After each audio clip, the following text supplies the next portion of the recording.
We are so quick to blame President Biden or the present president for the oil problem or the high price of gasoline that we have in the United States. But, interesting that we are educated or we feel that we have this knowledge.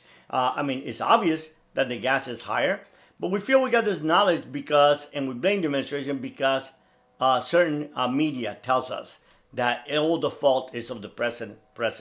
But let's look at some facts. In 2017, the United States produced only 8% of the world's population of oil. 8%.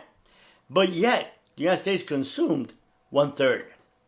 2019, the United States increased that production from 8% to 15.3%, and then only consumed 20% of the world's population of oil. So when we blame the oil crisis on the present administration, or as we've seen it throughout history, I saw being in line during the Carter administration and oil go sky high. When we blame it and we said that the problem is that we have stopped drilling, actually we are producing more oil now than we did under the prior administration. Literally almost twice as much oil. Those are facts. You can have your own interpretation of reality, but facts are not ours to interpret. Facts are facts. But then instead of us crying about, the high price of gasoline, which I know affects a lot of people. I used to always say many, many times when during hurricanes, people say, the only people get hurt during hurricane are stupid people that just stay behind. I said, that is not true. Yes, a hurricane gives you a lot of warning, but there's a lot of people that could not afford to fill a whole tank of gas. Where were they going to go? It's easy for those that sit in high and mighty places, or easy for those that don't have to leave a house with a generator, or it's easy for those that can just pack and go and stay at a hotel or go to another home.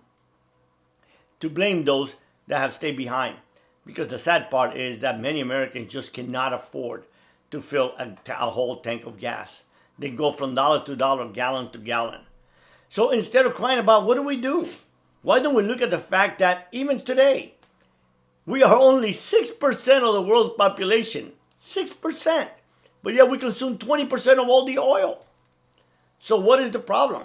Why don't we look at, instead of crying about it, what we can do? How can we go about consuming less oil? How can we go about driving less miles? How can we carpool? What can we do? How about maybe not turning the air conditioner to 70 degrees and have it at 74 during the day? Or 75? What is bearable? Many people don't even have an air conditioner. Or instead of having the heat at 78, 80 degrees, why don't we have the heat at 73, 72? And we do our part. See, in a society where individuals take a problem and unite it, they confront it, that society makes progress. But a society that looks at problems and is always, poor little me, it is your fault. I told you we should never have elected Democrats because Democrats were going to rise the price of oil through the roof. This is the worst of ignorant people. Yes, we have the higher gas price, but do you realize something? That the price of gas that we are paying today is still less than the price of gas that we paid under George Bush. Ain't that something? We don't even talk about that, do we? We just talk about the fact that, hey, you know what? It's all Biden's fault. It is all his problem. He should have never done that. We should have never elected him. Look, I'm not saying whether we should have or not, whether he was the right man or not. What I'm saying is real simple. The fact is that we must take the problem and find the solutions ourselves versus blaming the government. At the end of the day, we are individuals and we have power. And we say, well, what little can we do? Well, we each do a little bit.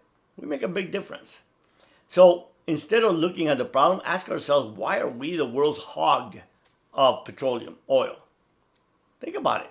Even today, 20% of all the oil produced in the world for 6% of the world's population. Ain't that something?